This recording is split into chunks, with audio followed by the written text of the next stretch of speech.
Well, hi, I am Dominic Piacentini with Remax Plus, and this month's edition of the Golden Thread Real Estate webinar, I am joined by my friend and my insurance agent, Jason Jarvis, who is an Allstate agency owner, servicing all of New York, I'd assume, but located physically in Mount Morris, New York. Jason, thanks for being a part of this month.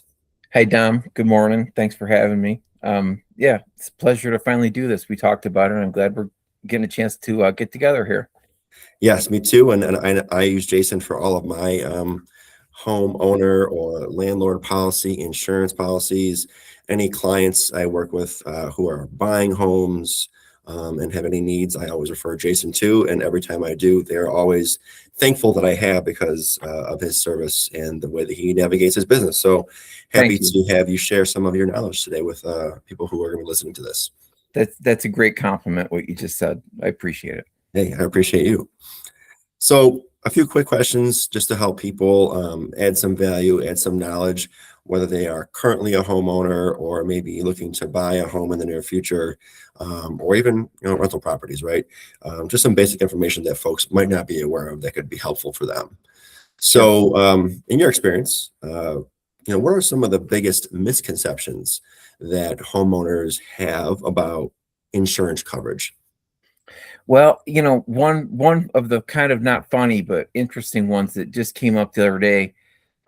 Every year we get a couple of wind events around here, and inevitably I get a phone call about, hey, a tree just fell. And in New York State, there's sort of some funny rules about trees and insurance. And the way it works is if a tree falls in your yard and it doesn't hit anything, there's no insurance claim. And that can sometimes, surprise people. If it falls and it's just laying in your yard, there's nothing broken. There's nothing to claim insurance for. So a lot of times people get surprised by that. It's kind of on them to get it removed. But if the tree falls and hits anything, a fence, patio, God forbid, your house, then you can call the insurance company, file a claim for the damage to your property. And within that, a lot of times they'll pay for at least some partial removal of that tree. So that's kind of, you asked, what surprises people. That always catches people by surprise. And the other side of that tree thing, which is also kind of interesting, if it's your tree and it falls from your property, but it lands on your neighbor's house, believe it or not, it's your neighbor that has to file the insurance claim. Because you don't have any insurable interest in his house, which is what you need to have insurance on something. You have to own it. So a lot of times you might work something out with the neighbor where you help them with the deductible or something, but that's usually kind of a tricky thing that people get caught off guard with. So when it comes to trees falling, it's never easy. That's one thing I'll say. Another thing people get surprised about, in New York State, there's some things that they call general exclusions, meaning every property policy written in New York State, there's a few things that none of them cover. One of those things is flooding. And that's always kind of a hot topic, because if you're getting ready to buy a property, it's in a flood zone, you're going to need to get flood insurance, most likely, for the bank to let you borrow money to buy that house. If it's not in a designated flood zone, then you don't need to have flood insurance. But whether you're in a flood zone or not, it doesn't matter. If your sump pump dies and you come home from vacation and there's a foot of water in your basement, people are often surprised that that's not covered by your insurance. But most companies offer, they all call it a little something different, but it's essentially water backup, sump pump coverage, where for a nominal cost per year, you can get some replacement coverage for your personal property in your basement that gets ruined or destroyed by that flood damage. So they won't cover the sump pump itself, because usually that's going to be looked at as a wear and tear issue. They don't cover wear and tear. Same thing, like if somebody calls and says, hey, my my roof just flew off from the windstorm. They get out there and see that your roof was 30 years old. That doesn't mean you're getting a new roof. It means they're going to, help you a little bit. But conversely, if you just put a new roof on 2 summers ago, then they're going to help you put a new roof on because it was brand new. But wear and tear is a thing that is kind of a gray area, and that can surprise people too. So I don't know if that answers your question, but Yeah, thank you. That was helpful. Two yeah. things with that. So if someone is looking to have coverage, if there's flooding in their basement, whether they're in a flood zone or not, that's an additional insurance policy or an addendum to a current Yeah, traditional we policy. call it a rider, but it's just Rider. you're exactly right. It's an addendum. It's like a little tacked on extra coverage, additional coverage you can add to your homeowners policy, right? And to your first point about the wind, up here in Rochester, I'm sure all parts of New York State last week, I think it was last Thursday or Friday, we had quite the windstorm. Yeah. I live in Highland Park in Rochester, New York, Mhm. and a tree blew over and literally smashed a neighbor's car in half. Oh my God. In half. So I don't know, would that be their auto insurance or their home Yeah. insurance covering that? No, that's going to be whoever's insuring, whoever owns that car probably has insurance on it. If it's got license plates on it, they have to. The owner of that car is going to end up ultimately being the one who's going to call and file an insurance claim. So really, it's the coverage is not for damage caused by the house; it's anything that's caused to the house. Right. Anything like the buy part, you're kind of talking more about liability. Like whose fault is it? You hear about liability coverage. That comes down to if somebody got hurt or somebody had their property damaged. Whose fault was it? Now you're asking a question about liability. Who was liable for it, right?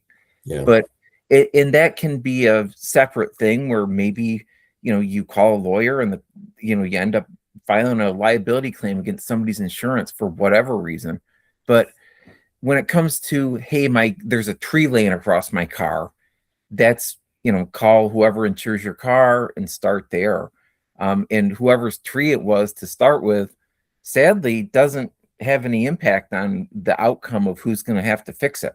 So that's kind of interesting. It's interesting, and yeah, it's good information for people to have because unfortunately, these events do happen. That's why we have insurance. But it's good to know who's liable and which insurance to call. We've had in the last few years tornadoes suddenly. Like growing up around here my whole life, I never heard of any tornadoes. And it seems like the last few summers, it's like there's one or two that happen each year touching down. And I mean, that's a major problem. That's Mother Nature. She can Sounds like maybe an upsell for some tornado coverage as a rider in the next home insurance policy. Well, yeah, it could be. Thank God, usually wind is a covered loss. So in most cases, you'd be okay. I don't know, though, things like writing in general exclusions for tornado damage, you might start to see that as a thing. I mean, it's hard to say. The thing about insurance, Dom, it's not really been around that long. Like the idea of insurance, car insurance, house insurance, it was only in the 1950s that we even came up with this idea. It started out being, it was this thing that there was some guy at the Sears store. They'd have like a little table set up and, they're selling you insurance on your car. And that's where it started. Before then, there was no such thing. And from that, start, now it's turned into this huge megalith and, you can't live your life without it. You literally can't have a car on the road without having insurance on it, or you get pulled over and go to jail. I mean, so it's sort of we're still figuring it out kind of thing. In my opinion, I see it as kind of like a work in progress, really. Like as things change in the world, I think you're going to see the insurance industry sort of adapt in some regards to follow that. That's just a prediction. Okay, well, you heard it here first. Jason, moving into people who are looking to buy a home or potentially just kind of shopping around for home insurance coverages, beyond like comparing, insurance premium costs, what would you suggest that people look into or look beyond for factoring in when they consider which insurance company or brokerage to work with. Okay. Well, a lot of that's going to come down to a couple things. The occupation of the house that you're talking about, the property you're buying, is it going to be a place where it's going to be an owner occupied thing? Like, are you living there, or is it going to be kind of a rental property? Are you buying it to rent it? Are you buying it to flip it? Is anybody going to be living there? Like, those things, that's the first question you have to ask when it comes to trying to find insurance. If it's going to just be a straight flip, let's say, if no one's going to live there, then you're going to need a specific kind of insurance for a vacant dwelling, which, that's kind of a limited market. There's not that many companies out there that will sell a vacant dwelling policy. So you're sort of, it's narrowed down to a few different carriers that you could even get something like that from. So in terms of like shopping around for that, I don't know how much really shopping you would bother doing, because it's more expensive. Obviously, it's a bigger risk. Usually those policies are sort of designed to be more of a short-term thing, because in a perfect world, the place isn't going to sit vacant for long. It's either going to get sold again or rented. But so if nobody's living there, that's one thing. If it's going to be a landlord policy, where, so you're going to buy it to rent it, you're going to need what they call landlord package policy, which is sort of like you own the house, but you don't live there. So there's a little bit of an elevated risk there. Like, the insurance company knows you, they're doing business with you, but they don't have any affiliation with the people that you're renting this place to that are living in that house. So there's a little bit of an increased risk level. So landlord insurance is generally more expensive too than, the other thing would be if you're living there. Homeowners insurance, now you're talking about a direct relationship between the insurance company, the person that owns and lives in the house. That's where you're probably going to end up, getting the biggest variation in price, because, different companies have different risk management guidelines, and some of them are going to charge more than others. But so it's really the shopping around part, what's most expensive, what's least expensive. For me, like, I've never, how do I say this? I don't think that trying to buy the cheapest insurance is usually the best idea. You're never going to, like, the best insurance relationships you're going to have are with people that you trust and that are going to be willing to help you in those kind of moments of truth when you actually need some help. So that's not a corner that I would recommend cutting. Like, if you shop around for an insurance agent, that's probably a better thing to look for. Find the right relationship with someone. If they're a little bit, a few dollars more per year than company A and company B, you have to decide for yourself, is it worth it to pay that little bit more to have this guy, taking care of you, or girl, or lady, sorry. So I don't know. I've never sold myself as the cheapest out there, but I like to think that the level of service that I give, it sells itself. I quit trying to sell anything to anybody years ago. These days I find just help people, like help them the best you can, and make yourself kind of invaluable to them, because there are going to be times when they need your help. And, once you do that and show them, the products and stuff, they sell themselves, and success will just follow behind that. So I don't know if that answers your question. It did very well, and it made me think. I've used you and currently use you for my primary residence. I've used you just last year for a temporary vacant property as I flipped a house that I invested in.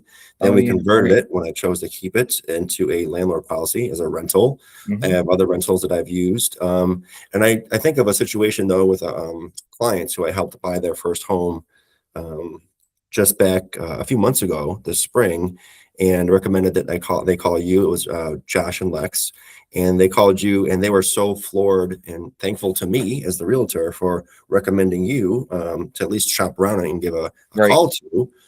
because you were able to, I don't remember what it was exactly, but you were able to save them some money and make things a bit more convenient than they were initially presented to from someone else. Yeah, first time home buyers especially.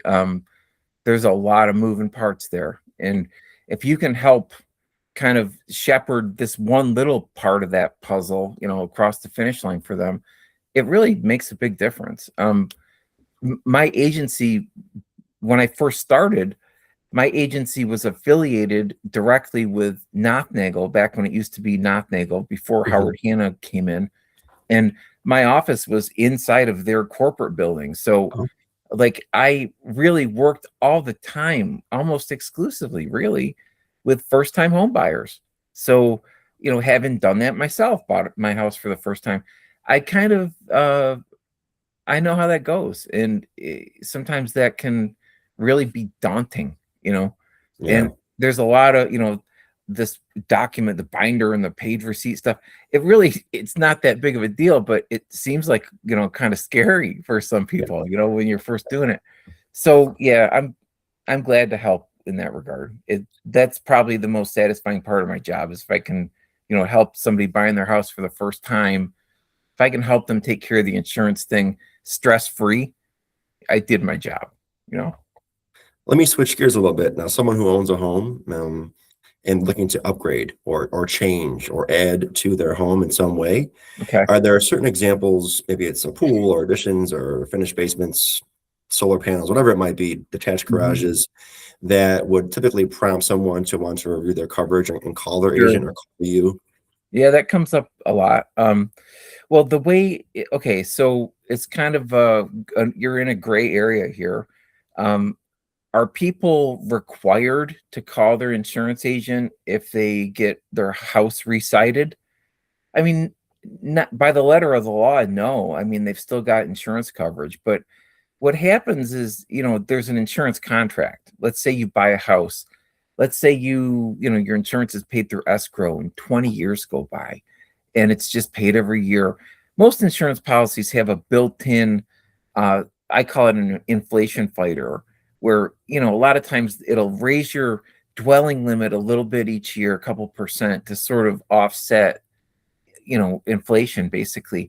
So even if you didn't pay any attention to that, your dwelling limit might sort of keep pace with the cost of what it would actually cost to replace it or fix it. But in the end, that contract that you have with the insurance company, it's going to be right there in black and white. Like your dwelling limit is this much money. You've also got coverage on there for other structures. You've got liability coverage. Is like, let's say you had some work done to your house, but you didn't think to call your insurance company, and then something happened. As long as your dwelling coverage limit is adequate, and not something from 20 years ago that's way under what you'd need.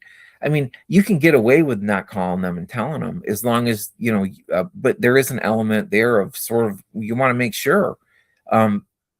So just taking a look at it once in a while, do a quick review, look at the dwelling limit specifically, kind of ask yourself if we had to rebuild this place, God forbid, is that enough?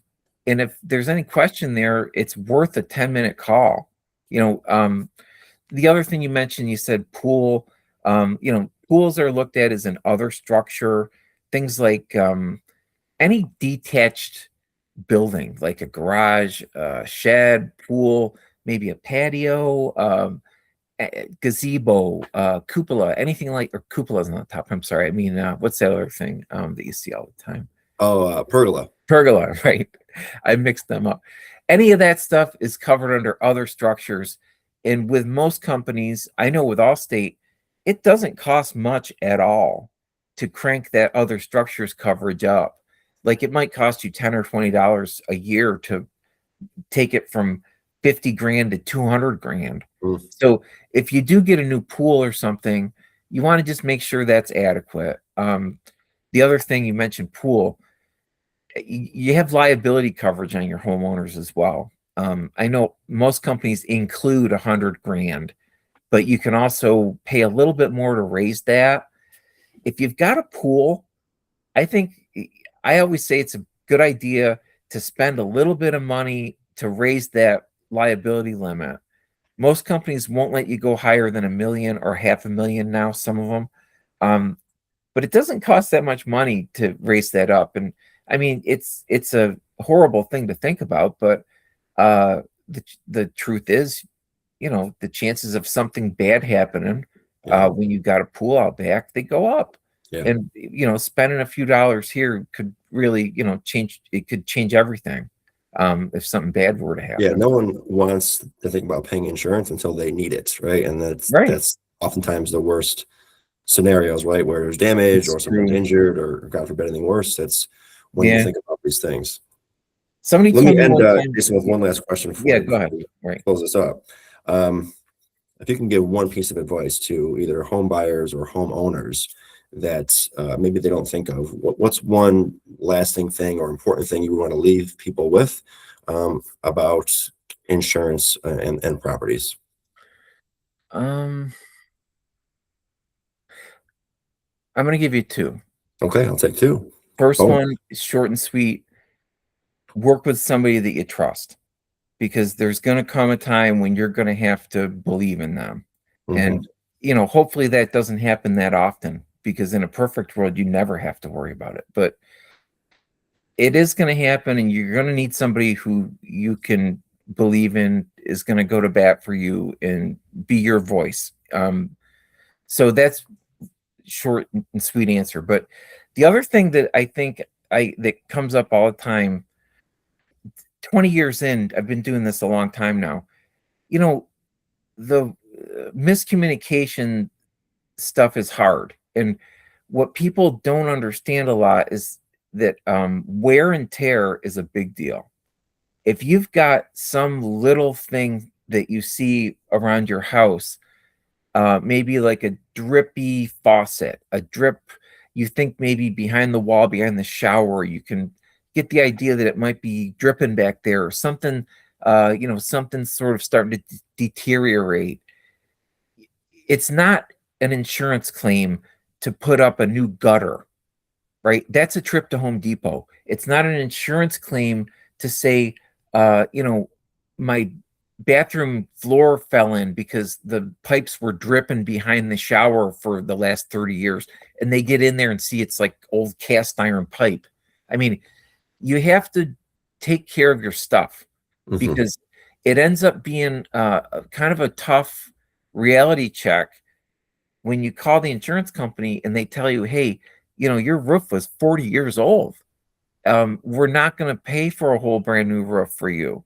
Then suddenly people get angry about that. But it's up to the homeowner to maintain their home.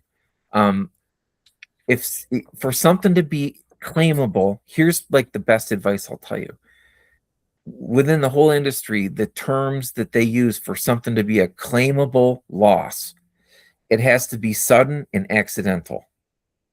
If it's not sudden and it's not accidental, then it's probably going to be looked at as a gradual wear and tear thing. And don't be surprised when they say, sorry, we can't help you. So that's my best advice. Keep in mind, if something sudden and accidental, it's something that they can probably claim an insurance thing with. But if not, keep an eye on stuff, keep things updated, make sure your house is in good shape. Yeah. Well, Jason, lots of great information, and thank you for sharing all your wealth of knowledge and information. And hopefully anyone watching will feel that they benefited from learning something they didn't know so far and prevent themselves from some future distress or anxiety. So again, Jason Jarvis with Allstate, an agency owner in Mount Morris, New York, but services all my properties and all my clients that I work with up here in Rochester. Sure. And check him out. I will link his information with the video. If you're shopping around or looking to add a new policy, I could not recommend Jason highly enough. So thanks for your time today, Jason. Yeah, give me a call. All right, I'll talk to you soon. Thanks, Dom.